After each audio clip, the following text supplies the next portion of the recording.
जय Hind. Life times के digital platform पर आप सभी का स्वागत है। आपके साथ में हूं वंदना स्टोही, मेरे साथ है संजय यादव और आज हम बात करने वाले हैं, जैसा कि आप देख रहे हैं, सर्वे में आया संभल का सच। जी हां, सर्वे रिपोर्ट जो कि सुप्रीम कोर्ट में पेश की गई है, हालांकि ये बंद लिफाफे में गई है, लेकिन सूत्रों के हवाले से जो जानकारी हमें मिल रही है उसके मुताबिक सबूत मिले हैं वहां मंदिर होने के, और उसमें 50 से ज्यादा फूल, कलाकृतियां, तमाम चीजें हैं। और ये भी कहा जा रहा है कि वहां पर जो झूमर जंजीरों से बंधा हुआ है, वहां पहले घंटा हुआ करता था, बहुत सारी चीजें हैं, लेकिन हिंदू पक्ष इससे खासा उत्साहित है। हालांकि एएसआई की ओर से कहा गया है कि जब तक सुप्रीम कोर्ट की तरफ से ये रिपोर्ट रिवील नहीं की जाएगी वो कुछ भी इस पर नहीं कहेंगे। देखिए, कई मामले हैं, जाहिर सी बात है कि कोर्ट में मामला पहुंचा है, सील बंद लिफाफे में ये पूरी रिपोर्ट है, सर्वे रिपोर्ट, जिसमें ये, हालांकि ये कैसे लीक हुई ये बात अलग है, लेकिन ये जरूर कहा जा रहा है कि जैसा आपने कहा कि 50 फूलों की आकृतियां पाई गई हैं, और जहां पर झूमर झूलता हुआ पाया गया, लटकाया गया था, वो दरअसल मंदिरों में ऐसा होता है कि बड़े बड़े घंटे उसमें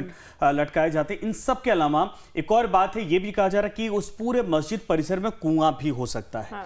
अब वो कुआं जहां पर वजू किया जाता है, वजू खाना है या कुछ और है, इस बात को लेकर अब जब बातें साफ होंगी, कोर्ट की तरफ से कहा जाएगा या दोबारा सर्वे की बात कही जाती है तो साफ होंगे। लेकिन ये जरूर है कि इससे हिंदू पक्ष का दावा मजबूत होता दिख रहा, अगर ये बातें सच हैं, जो बातें रिवील होती दिख रही हैं तो सच हैं, क्योंकि जाहिर सी बात है कि 1519 या 1526 के दौरान इसका निर्माण किया गया था, 1526 के आसपास। लेकिन उससे पहले क्या ये वाकई में मंदिर था? मंदिर को तोड़कर बाबर के आदेश पर मस्जिद बनवाया गया था।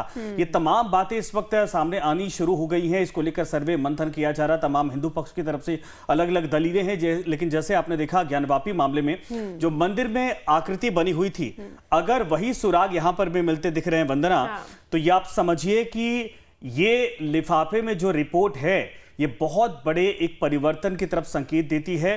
3 बड़ी मस्जिदें बनवाई गई थी, जैसा कि बाबर की तरफ से। एक था अयोध्या में जो ध्वस्त हो चुका है, डिमोलिश हो चुका है।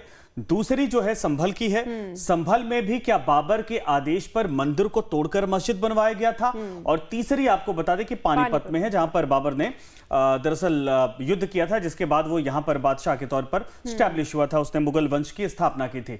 लेकिन जो संभल का मसला है, संभल इसलिए बड़ा हो जाता है क्योंकि भगवान कल्कि को लेकर कहा जाता है कि जो भगवान विष्णु के 10वें अवतार हैं वो यहीं पर आएंगे, कलयुग का अंत होगा, उस दौरान आएंगे और पापियों का नाश करेंगे, उसके बाद युग परिवर्तित हो जाएगा, और इसीलिए इंतजार किया जा रहा है। बहुत सारे पुराने ग्रंथों में इस बात का जिक्र किया है। तो यहाँ क्योंकि जामा मस्जिद का जिसका सर्वे हुआ है, जिस पर पूरा बवाल हुआ, हिंसा भी वहां पर भड़की थी सर्वे के दौरान, क्योंकि एक वर्ग की ओर से कहा गया कि यहाँ पर आपने अनियमितताएं बरती हैं, आपने वर्शिप एक्ट का उल्लंघन किया है, तमाम चीजें थी, जिसको लेकर दोबारा जब सर्वे की बात आई तो वहां पर हिंसा भड़क उठी और वहां के सांसद जियाउर रहमान बर्क भी इसका विरोध करते हुए दिखे।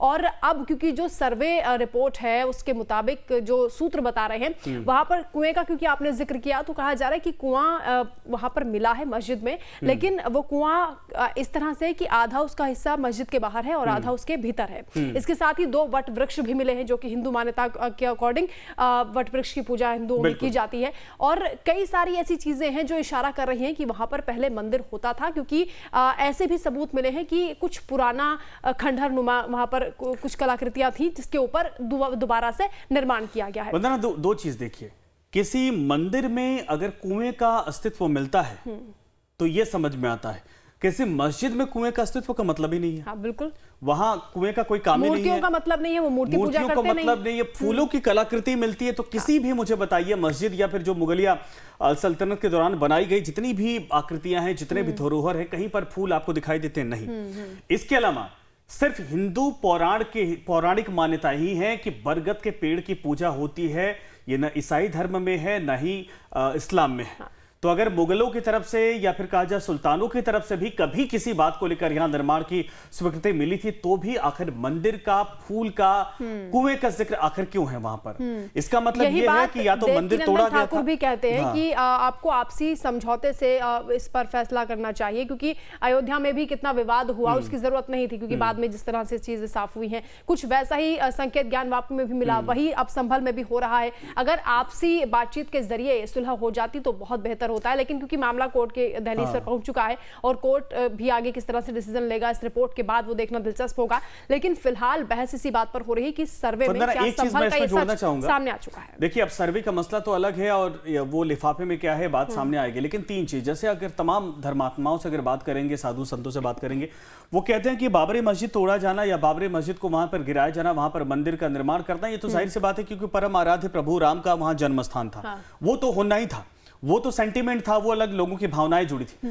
लेकिन सवाल है कि जितने हमारे 10 अवतार जो कहे जाते हैं उनमें से प्रभु राम एक थे, और दूसरे अवतार जो 10वें आखिरी अवतार कहा जाता है वो कल्कि होंगे। वो भी संभल, यानी जितनी महत्ता हमारी अयोध्या में थी उतनी ही महत्ता संभल की है। तीसरा, अगर बार बार मथुरा का जिक्र होता है तो 7वें अवतार के तौर पर भगवान कृष्ण को भी जाना जाता है। यानी 10 अवतारों में से जहां जिसका जन्म हुआ है या फिर होने वाला है, जो हमारे पुराणों के आधार पर है, वो हर एक प्लेस को, हर एक जगह को अगर पूरी तरीके से सुरक्षित नहीं किया जाएगा तो सनातनी संस्कृति के हिसाब से जो साधु संतों का मानना है वो कभी पूर्ण नहीं होगा।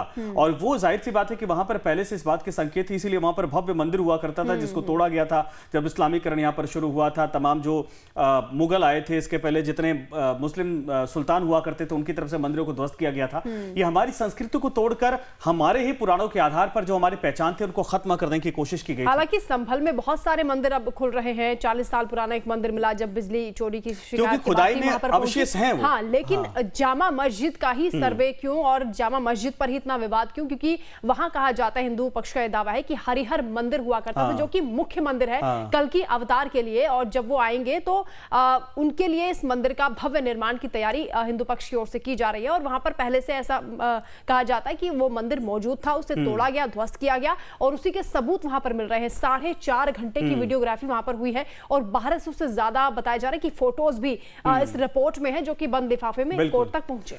तो आप सोचिए, तैमूर और इस तरीके से जितने बड़े वहां से कबीलाई लोग आए थे, यहां पर लूट मार करते थे। असल में क्या था कि इन मंदिरों का, जैसे आप कह रहे हैं हरिहर नाथ मंदिर, इस बात को लेकर और ज्यादा बल मिल जाता है। अगर कोई छोटा मोटा उस वक्त का कोई सुल्तान रहा होता, या फिर ये कहा जाए कि छोटे मोटे जो सरदार हुआ करते थे उन लोगों ने तोड़कर बनवाया होता, मामला इतना गंभीर नहीं होता। बाबर ने, औरंगजेब ने, या फिर दूसरे जितने मुगल कालीन बादशाह पैदा हुए थे, उन लोगों ने जो इस तरीके से मंदिरों को तोड़ा था, उनका एक ही मकसद था कि किसी भी तरीके से इस्लाम को बढ़ाया जाए, और जितने बड़े बड़े धार्मिक स्थल हिंदुओं के थे उनको तोड़कर हिंदू संस्कृति को, हिंदू धर्म को ही एक तरह से चोट पहुंचाई जाए। अगर उनके बाबर की तरफ से तोड़ा गया है संभल का मंदिर और वहां पर मस्जिद का निर्माण किया गया, तो इसके मतलब कि बाबर ने किस सोच के साथ पूरे इलाके में मस्जिद का निर्माण करवाया था और मंदिर को तोड़ा था ताकि इस पूरे इलाके में जो हिंदू संस्कृति की पहचान है उसको ध्वस्त किया जा सके, खत्म किया जा सके और इस्लामीकरण को बढ़ावा दिया जा सके। अयोध्या का वही मामला था। इसके पहले आपने जो कहा जाए कि बाबा विश्वनाथ का मामला, ज्ञानवापी वाला मामला, वहां पर भी हुआ था क्योंकि प्राचीन नगरी काशी हुआ करती थी और उसकी पहचान पूरी दुनिया में हुआ करती थी उस दौर में। काशी, अयोध्या, मथुरा, ये तो पूरे भारत की पहचान है। जितने हमारे धार्मिक स्थल थे उनको तोड़कर वहां पर इस्लामीकरण को लेकर बड़े बड़े मस्जिदों का निर्माण करना, एक अभी बवाल मचा है जो भोपाल का मस्जिद है उसको लेकर भी, कि वहां पर भी पहले मंदिर था, उसको तमाम इस तरीके से दावे किए जा रहे हैं। तो ये जितने बड़े बड़े आजकल मस्जिद आपको दिखाई देते हैं जो कभी बाबरी के नाम से हैं, कभी जामा मस्जिद के नाम से, कभी दूसरे नाम से, जो एक तरह से गढ़ माने जाते हैं, अजमेर शरीफ का भी इसमें नाम आता है, ये असल में सिर्फ इस्लामीकरण को बढ़ावा देने के लिए बनाए गए थे। और ये तभी संभव था, या तो हमारे हिंदू मंदिर तोड़े गए थे या तो जैन मंदिर जो हमारे थे या मठ हुआ करते थे उनको ध्वस्त करके उन्हीं कंक्रीट से इनका निर्माण किया गया था। और वो स्मारक के तौर पर जो चीजें वो दिखती हैं कि फूल बने थे हमारे मंदिरों में, वो दिख रहा है इनके पत्थरों में, और या फिर जो कहा जाए कि बरगद के अवशेष वहां पर पाए जाते हैं, कुएं के अवशेष पाए जाते हैं, ये साफ दिखता है कि वहां पर कभी हमारी संस्कृति थी, हिंदू संस्कृति वहां पर जीवन थी जिसको नष्ट किया गया था। बिल्कुल। और जो मंदिर का राज खुल रहा है, तमाम मंदिर जो कूप वहां पर निकल रहे हैं, अमृत कूप उनको कहा जा रहा है, 100 साल पुराने कुएं निकल रहे हैं। स्थानीय लोग ये बताते हैं कि वहां पर जबरदस्ती उन लोगों के साथ की गई थी, उन्हें वहां से भगाया गया, या तो आप इस्लाम कबूल कर लीजिए या फिर आप यहां से चले जाइए, इसलिए पलायन करने को वो मजबूर हो गए थे। लेकिन अब जैसे जैसे खुलासे हो रहे हैं वो लोग भी वापस लौट रहे हैं। वो खुद बता रहे हैं कि उनके सामने का ये पूरा इतिहास है, जब ये सारी चीजें हुई और किस तरह से साल के दरमियान उन्हें कब्जा किया गया, वो हिंसा भी हुई थी, दंगा हुआ था। उस दौरान भी ऐसा हुआ था, चूंकि मुस्लिम बहुल इलाका, मैं आपको बताऊं कि वहां पर दूसरी पार्टियां जीत नहीं पाती हैं। 1999 के आसपास 98-99 में मुलायम सिंह यादव वहां से चुनाव लड़े थे। उसके बाद सपा परिवार का गढ़ है, क्योंकि वहां पर मुस्लिम वोट बैंक इतना ज्यादा है कि समाजवादी पार्टी उसको अपना गढ़ मानती थी। और इस पूरे माहौल के बाद न सिर्फ संभल समाजवादी पार्टी के हाथ से फिसलती दिख रही है, बल्कि संभल के जरिए यूपी में भी एक माहौल बदलता दिख रहा है। बिल्कुल, और अखिलेश यादव इसलिए तिलमिलाए हुए हैं, और जियाउर रहमान बर्क के भी जरिए वो हमलावर है हिंसा में, क्योंकि तमाम आरोप लगे जियाउर रहमान बर्क पर कि उन्होंने हिंसा भड़काई, उकसाई। कोर्ट भी वो पहुंच गया, लेकिन कोर्ट से भी बड़ा झटका लगा। हालांकि गिरफ्तारी पर रोक है, लेकिन ये कहा गया है कि आपको जो मुकदमा है वो चलता रहेगा और पूछताछ के लिए आपको जाना पड़ेगा। हालांकि सिरे से खारिज कर रहे थे अखिलेश यादव इस मामले पर। सियासत आप देखिए, समाजवादी पार्टी का अगर आप जिक्र करें तो चूंकि शफीकुर रहमान बर्क जब तक जिंदा थे, आपने देखा होगा कि जब देश में प्रधानमंत्री नरेंद्र मोदी का दौर शुरू हुआ और उसके बाद योगी जी सत्ता में आए यूपी में, उस दौरान आजम खान जैसे चेहरे बहुत मामलों को लेकर बहुत सपाट तरीके से नहीं बोलते थे, बहुत सहम कर बोलते थे। लेकिन शफीकुर रहमान बर्क एक ऐसे चेहरे हुआ करते थे जो बेबाक तरीके से बोलते थे। उनके जाने के बाद वो एक मुस्लिम चेहरा बनते दिख रहे थे और वो समाजवादी पार्टी के लिए फायदेमंद थे। उनके जाने के बाद उनके पोते को टिकट मिला और समाजवादी पार्टी के लिए समझिए कि अगली पीढ़ी एक मुस्लिम चेहरे के तौर पर जियाउर रहमान बर्क हैं। और अगर ये यहां से उभरते तो पूरे इलाके में इनका वर्चस्व बढ़ता और सपा को तो फायदा होता ही होता। लेकिन जो हिंदू मुस्लिम की राजनीति मौजूदा दौर में धार्मिक राजनीति शुरू हुई है, उसमें भी सपा को वोट बैंक के तौर पर वो फायदा पहुंचाते। इसीलिए वहां पर चाहे सरकारी तौर पर चाहे बीजेपी की तरफ से ये कोशिश की जा रही कि अगर मंदिर मस्जिद का मामला यहां पर दिख रहा है तो जाहिर सी बात है कि वोट बैंक की राजनीति को भी साथ लिया जाए। और जियाउर रहमान बर्क चूंकि अब फंसते हुए दिख रहे हैं। हालांकि मुझे लगता है इसकी शुरुआत तभी हो गई थी जब प्रमोद कृष्णम कांग्रेस छोड़कर चले गए थे और प्रधानमंत्री जाकर वहां पर मंदिर का इनॉग्रेशन करते थे। बिल्कुल सही आपने कहा, यह माहौल तभी समझ में आने लगा था। और प्रमोद कृष्णन की तरफ से जो बातें तब कही गई थी, सोचिए जब कांग्रेस में थे किस तरीके से बात करते थे, बीजेपी में आए तो बिल्कुल बदले दिखाई दिए। लेकिन अब उनके लिए भी संभल एक चूंकि एक तरह से कहा जाए एक्सपेरिमेंट पॉइंट बनता दिख रहा है और ये प्रयोगशाला बनती दिख रही है यूपी के लिए। तो आने वाले वक्त में संभल न सिर्फ संभल में कल के मंदिर को स्थापित करेगा, बल्कि संभल एक बहुत बड़ा धार्मिक स्थल बनने जा रहा है जो यूपी की दिशा को अयोध्या के साथ साथ पैरेलल तय करेगा। बिल्कुल, और जो सर्वे रिपोर्ट है उसी का सबको इंतजार भी है कि उस बंद लिफाफे में आखिर क्या है, और उसके बाद जब खुलासा होगा तो आगे किस तरह से प्रोसेस आगे बढ़ेगा और सुप्रीम कोर्ट की क्या टिप्पणी होने वाली है, इसी पर नजर रहेगी। आप देखते रहिए लाइफ टाइम्स। फिलहाल चर्चा में इतना ही। नमस्कार।